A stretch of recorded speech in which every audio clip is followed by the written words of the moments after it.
1212.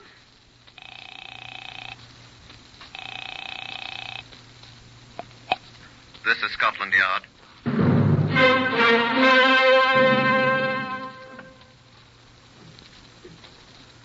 For the first time in its history, Scotland Yard opens its official files to bring you the true stories of some of its most interesting and baffling cases. These are the true stories, the plain, unvarnished facts just as they occurred, reenacted for you by an all-British cast. These stories are presented with the full cooperation of Scotland Yard.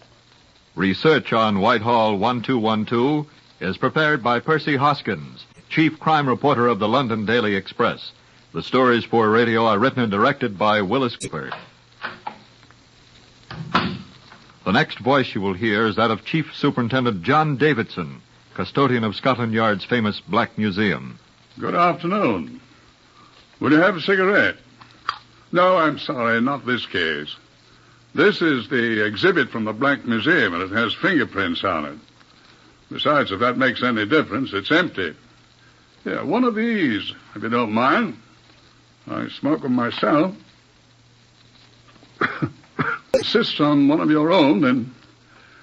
This case had a great deal to do with a murder case back in the last year of the First World War, in 1918. It was owned by an army officer. That's a curious mark on the outside of the case, isn't it? A scar, almost, you'd call it. 'Tis a scar. Bullet scar.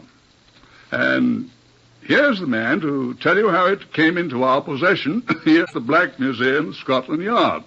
Superintendent, then Inspector Norman Gregg. Yes, been a long time since I've seen this case, Chief Superintendent. I remember the night quite well.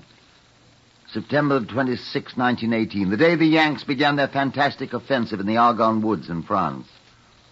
I remember the telephone call I received that night about 8:45.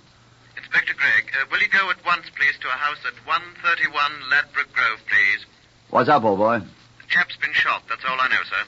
Right, 131 Ladbroke Grove. Right, sir. I am on my way.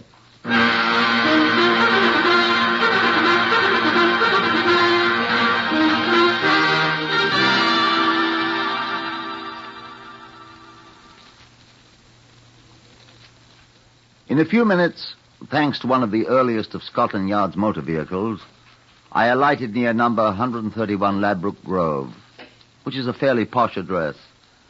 My knock on the door was answered by a lanky gentleman with a large black moustache, wearing a uniform with the crowns and red tabs of a staff major, and the flaming grenade badges of the Royal Fusiliers. "What's up, sir?" I asked, remembering to say sir. I'm Major Robert Henry, officer. My brother's been shot. I looked past him, and on the sitting-room floor, another officer was lying, bleeding from what appeared to be several wounds. I looked more closely. He was gasping. My brother, Captain Dougall Henry, officer of the KRRCs. Who shot him? An intruder, burglar, housebreaker. Where's he? Escaped, I'm afraid. Can you do anything about my brother? I've tried, but... Sorry, sir. Dougall... He can't hear you, sir. Is he?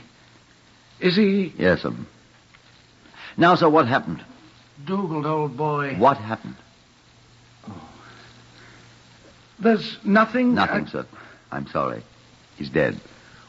What happened? He was in the library talking with Major Ward. Where's Major Ward, please?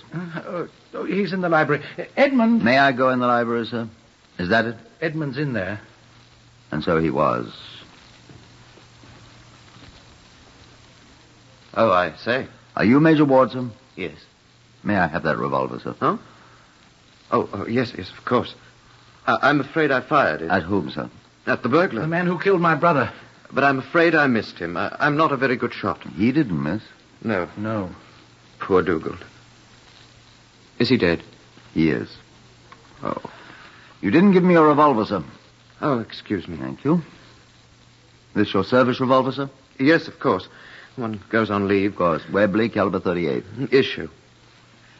You're in the London Irish Rifles, sir? 174 Brigade. You know this gentleman? One of my dearest friends. That's right, dearest friend. He'd been at my home this evening. Oh? Before we came here. Oh? That can easily be proved, officer. I'll not require that, sir, now. Well, You were on good terms with the dead man? of course he was. What are you implying, officer? Only that I never saw either of you gentlemen before, sir. Nor him. I'll have you understand that... May my I brother- remind you, sir, that nobody has told me what happened. Well, I'll tell him, Edmund. thank you. Please. Tell you quite simply, Constable. Inspector, sir. Oh, excuse me. I was sitting here looking over the overseas edition of the Daily Mail. The one our soldiers received in Major France. Ward and my brother were talking in the library while I waited. We were all going to dinner shortly. And carriages. Please. Yes. Well, there was an infernal noise in the library. Scuffling, shots fired. I jumped up. Just as I came hurrying out... And told me. Said a burglar just shot poor Dougall, and I think I've wounded him. Wounded whom? The burglar man. Wounded whom, Major Ward? Eh? Wounded whom? Oh. The burglar, of course. Just as he was clambering out the window with his arms full of... He had already killed Captain Henry. Yes, of course. Yes, of course. But I didn't know he was dead then. How did he get in? The burglar? Yes. I don't... I haven't the faintest idea. 1 minute we were alone, and the next minute there he was, pointing a gun at Dougall. And you shot at him? I certainly did. I see you fired all the chambers of your revolver, sir. I'm afraid I didn't hit him, though. You fired at him, though. He did. I heard him. Bullets are probably in the walls. We'll find them. No, of course. Of course. How'd he get out? Out the window, the way he came in. And he did take something? What did he take, Edmund? Oh, that silver tankard that always used to stand on your desk. It belonged to my grandfather. I'm sorry I didn't kill him. It's too bad, Major. Now we must find him. Yes. Yes, indeed. Do you think you could describe him, Major? I never saw him. Partly. Eh? I could describe him partially, officer. Little chap. Ruddy face. Ginger hair, I thought. But I'm not sure. I was shooting at him. Yes, but you missed him. missed him. And I wish... Oh, what should we do now? I think our first task is to get this dead man out of here. Dougall. Yes, I don't think he'll be much help. What's that, sir? Why, I said... Dead men are quite often useful, sir. Murdered men, I mean, sir. I'm afraid I don't understand that, sir. Why, sir, a murdered man is often the only one who knows who killed him. Except the man who did it, of course. May I telephone Scotland Yard, sir?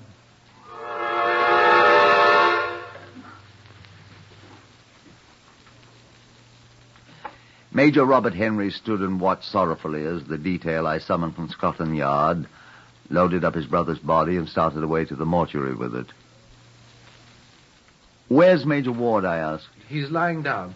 Matter. After all, old chap, he's just seen a very close friend shot down in cold blood. Oh, yes, of course. But he's a combat officer, I noticed. Surely he's seen a good many other close friends of his killed. I doubt he's seen any who were closer than Dougall. Oh? They've been pals since they were kids. I'm a good deal older than Dougall. Never was much of a brother to him, you know. Ward was just his age. He was the brother, in effect. Oh, yeah? Dreadful blow to him, especially under the circumstances. Circumstances? Yes. Ward was shell-shocked. Oh. Buried alive by a shell burst not 2 weeks ago. Yes, they didn't get him out for 5 hours. Totally unconscious. The dead man lying across his knees. Horrible. Unconscious, I said. Perfectly conscious the first few minutes, though. Remember the worst part of it. Then to come home and see his best friend murdered before his very eyes. I never saw him before. Did you? I remember him now.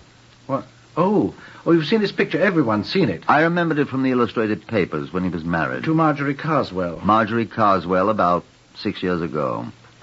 Before the war. Dougall was groomsman at the wedding.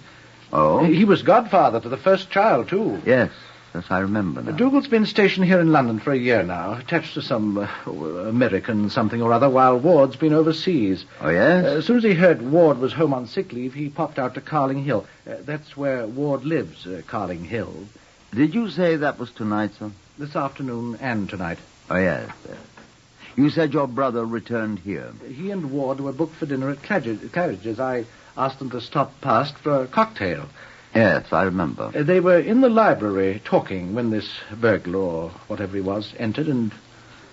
Well, you know the rest. Yes. Mrs. Ward's still at Carling Hill, is it? Yes. She doesn't know anything about this. Or perhaps you telephoned her. No, I didn't. I don't believe Ward did either. Quite understandable if he didn't, isn't it? Oh, yes. I was wondering... Yes, sir? I was wondering if I hadn't better go down to this mortuary place where they took poor Dougall, you know. Well, sir... What? Oh, I shouldn't if I were you, sir. Well, look here, why not? Well, sir, the police surgeon will be examining the body now. Well, what difference does that make? You won't be able to see your brother, sir. Oh, what'll he be doing? Something unpleasant? I don't think you'd better go, sir. Oh. Well, what'll I do? Perhaps you might stop and see Major Ward, sir. Perhaps there'd be something you could do for him, or better still... What? I was wondering if you'd like to call Major Ward's wife, sir. Marjorie? Yes, sir. I see. Tell her what's happened. Break it gently, you know. She was very fond of poor Dougall. Good. Oh, but I say, what'll you do? I was hoping I could see the library. Library? Isn't that where they were when the burglar shot your brother? Oh, yes. Don't expect to find the fellow now, do you? No, sir, of course not. I want to look for bullets. What bullets? The ones Major Ward fired at the burglar. Oh. Why? Why, Major Ward fired all the bullets in the cylinder of his revolver. If one or more is missing in the walls, well, perhaps he didn't miss, after all. And the fellow will be carrying one of Ward's bullets in his body. And we'll put out a call to find a man that answers the description Major Ward gave us. And who's been recently wounded by a Webley 38 bullet. That's clever, sir. Thank you, sir. It'll be simple. Those slugs from a service revolver make the very deuce of a hole in a man, seeing what they do to Germans. Well, I see this case is in good hands. I'm going to go telephone Marjorie. By my watch. I was just concluding my examination when Major Henry entered again. Ah, there you are. Amazing. I've been trying all this time to reach Marjorie, but the telephone doesn't answer. What seems to be the trouble? Why, I expect she's asleep after all. How's Major Ward feeling? Still sleeping. Not very quietly, but sleeping. How have you been doing? Major Henry, I have just made the most extraordinary discovery.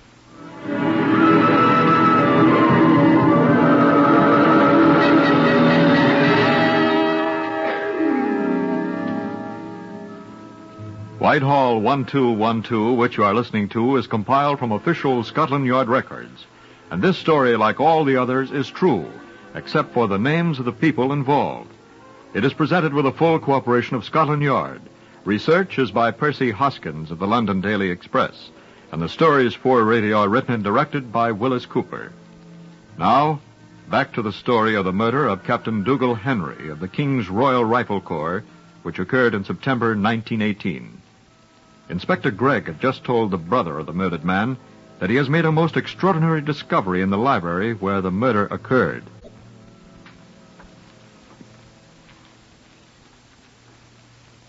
No, sir. I'm afraid I can't tell you about it now. Police secrets, aren't I right? You could call it that, sir.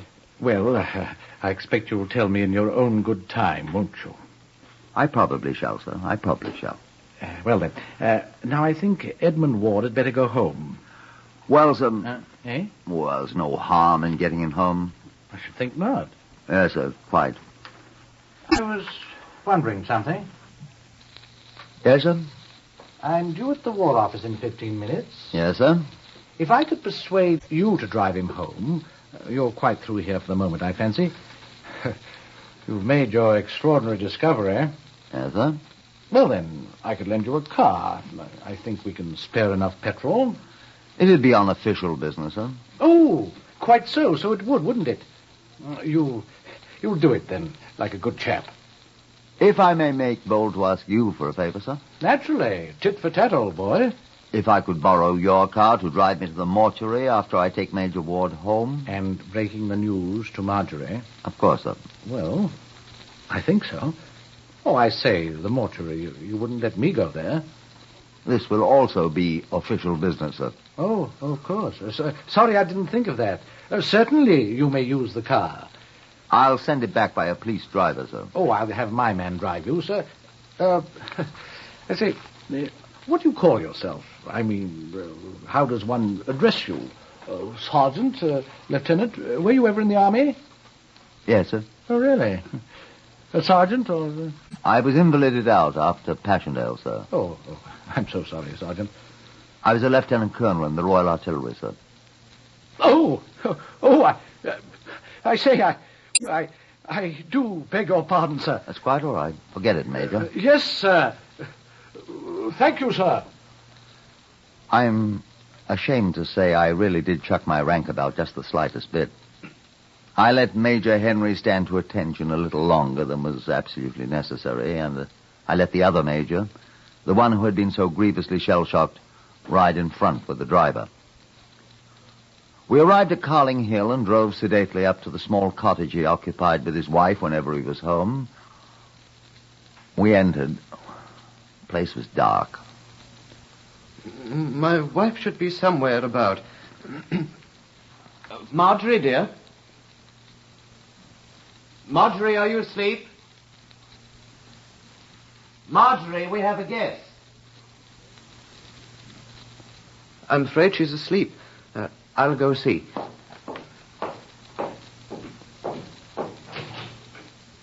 Marjorie! She's not here. She's not? She's not here, you see. Turn on the light. There's nobody here. She may be in the other room. We have a very small place here. Marjorie? She's not here either. Could she be at one of your neighbors? Well, there aren't any neighbors very near. I wonder where... Shall I help you look? Oh, no. I'll find her. She's about somewhere. That her hat there? Where? Oh, yes, that's her hat. Well, then she must be here. Wait, I know what to do.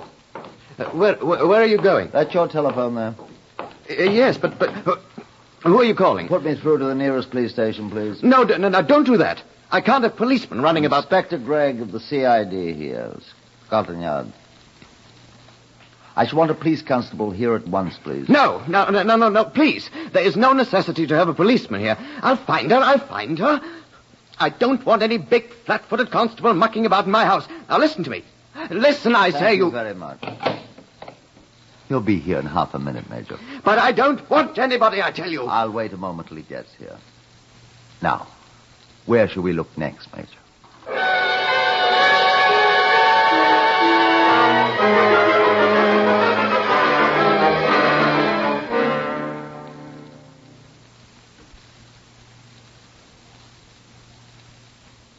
The largest, the most truculent policeman I've ever seen shortly appeared at the door, complete with manacles, lantern, and an enormous truncheon. And I returned to the waiting car whilst he and Major Ward began their search. Not with exceptional grace on the part of the Major, I thought. I would have liked to remain, but I had an appointment with the police surgeon at the mortuary.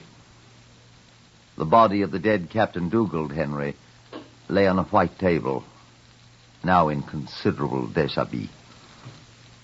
Sit down, invited the surgeon, and I sat down beside the late captain. I wish I was a detective. You got a better job. You chaps have someone to talk with. That's right, we do. Too many. Who shot this one? He didn't say. If he could, he probably would.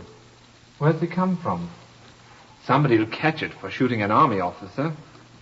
He was in his brother's library with another chap. Who? Friend of his. Burglar came in and killed him. He didn't know the burglar? You know? You know an odd thing? About what? The burglar. What? Other fellow said he shot at him. Who shot at whom? Our chap shot at the burglar and missed him. Oh. An army officer, too. The burglar? No. This chap's friend.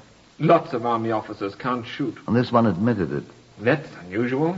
In the library where this one was shot. Go on, Daddy. 6 bullets from a service Webley. Emptied the cylinder. I saw it. What's so funny? A hand? Not one of those 6 bullets was there. In the wall, or the floor, or anywhere. Webley revolver bullets? Yes. I found them. What? Here they are.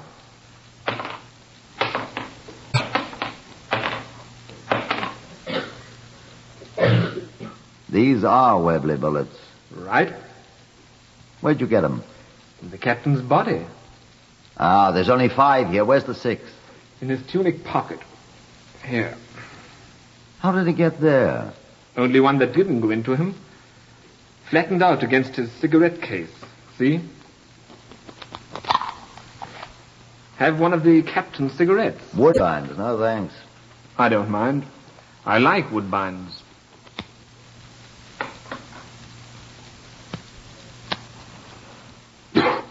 Blow it the other way. Look. I'm looking. Sure these bullets killed him? Positive? No other wounds on him? None. And answering the question you haven't asked yet, yes. I'm practically certain they are from an Army Webley revolver. Saw enough of them when I was in the Army. I'm sure, too. I carried an Army Webley myself a long time. Sure enough. Sure enough to convince a jury? Well, no.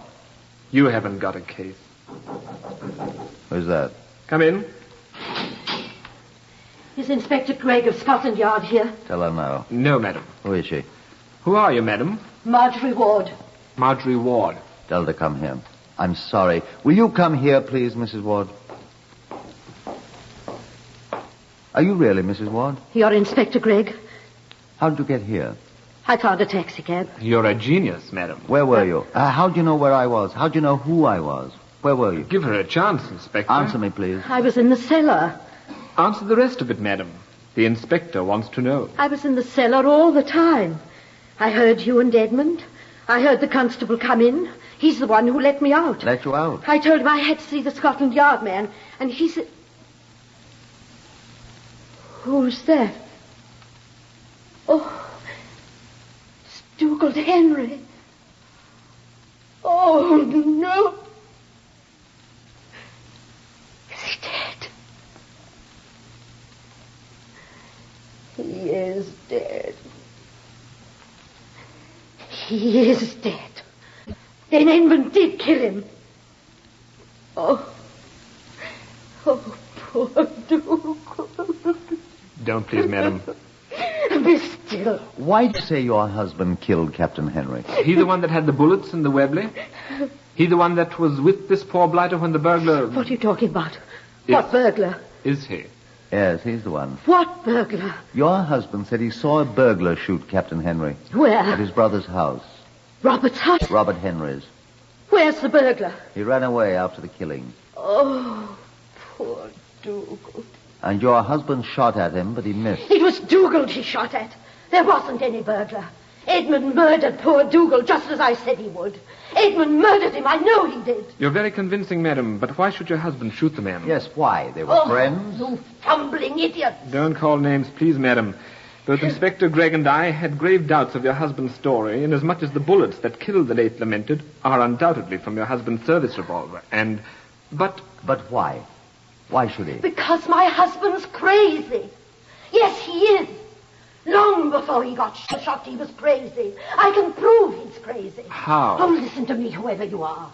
There's a history of insanity in Edmund's family that's easy to prove. But it isn't enough to prove him crazy, madam. Well, then look here. Look at my shoulders. Does a sane man beat his wife with a whip? Where? And look here at my arms. Better let me put something on there. This is what he gave me when he locked me up. But why should he lock you up? The man must be crazy. I'd written Edmund that I was going to divorce him. And then he came home, shell-shocked. Shell-shocked? He was buried alive. And I hadn't the heart to go through with the divorce. Poor Dougall came here to call. And he was sitting there talking to me. Not about the divorce at all. And Edmund came in. I went out of the room. And then after a while, Dougall left. Then Edmund came back and his eyes were blazing. He hit me with his riding crop and he swore at me. Accused me of all sorts of dreadful things with poor Dougall here. And Dougall was such a good friend of both of us. When I tried to reason with Edmund, he hit me again. This is the mark of that. There was nobody there except us. He screamed at me, threw me down the cellar stairs, screaming that he killed Dougall. He knew where Dougall was going, to his brother's house. Edmund would kill him, then come back and murdered me because he said I was a... I just can't say what he said I was.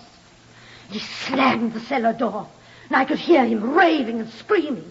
I'll shoot him. I'll murder him. I'll kill him. I'll kill him. And so he did. Oh, poor old Dougall. You were the best friend Edmund and I ever had. And he's killed you. And where is he now? Who? Your husband. He's still at home raving, I suppose. Oh, I am then, am I? Edmund! Yes, my beloved wife. Yes, me.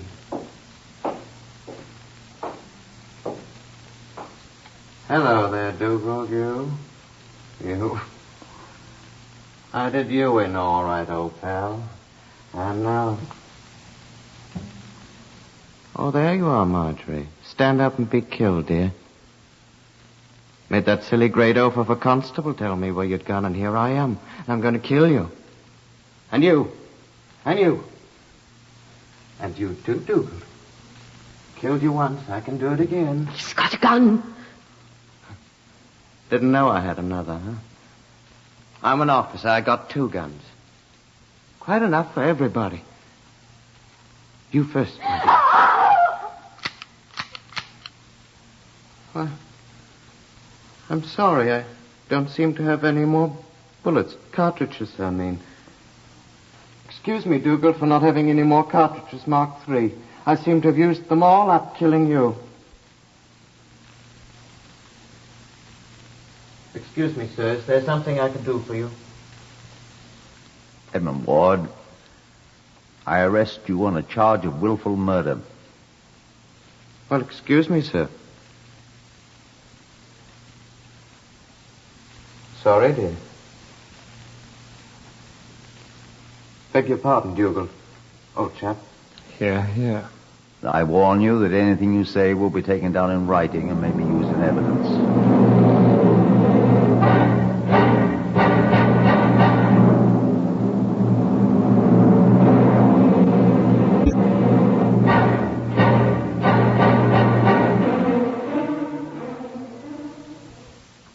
Major Edmund Ward was duly tried for murder and duly found guilty.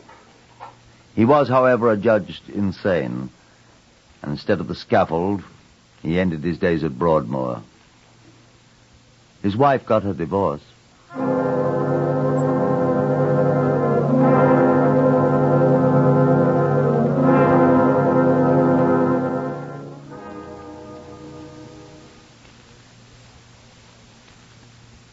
Heard today on Whitehall 1212, Horace Braham as Inspector Gregg.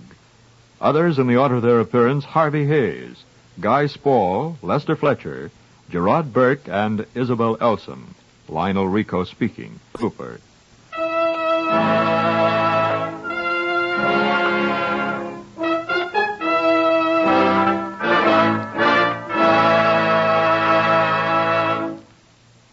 America is a country blessed with mountains and forests, woods and timberlands. But each year, thousands of acres of our forests are destroyed by fire, and these are acres of wealth and beauty that cannot be replaced. This is our most shameful waste, because most forest fires are caused by human carelessness. Today, this problem is more vital than ever, because forest fires destroy the natural resources upon which our nation's security depend. This is NBC, the national broadcasting company.